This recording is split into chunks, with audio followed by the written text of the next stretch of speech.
Hindi pa rin daw makakadalo sa Senate hearing si Bamban Mayor Alice Go sa kabila yan ng subpoena sa kanya ni Senador Risa Hontiveros. Ayon sa kanyang abogado na si Attorney Stephen David, traumatized pa rin daw kasi si Mayor Guo sa mga nangyayari sa kanya.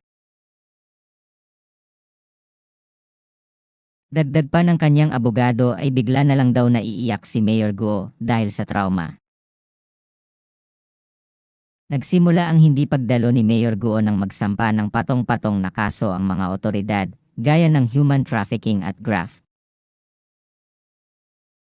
Kasabay din yan ang pagtuklas ng tunay na pagkatao ni Mayor Guo. Natuklasan kasi ng NBI na tugma ang fingerprint ni Mayor Guo kay Guo Huaping na dumating noong 2003.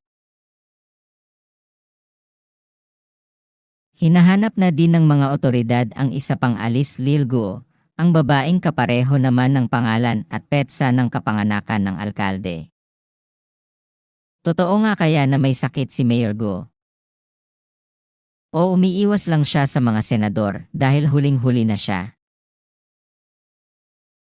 Ano sa palagay nyo?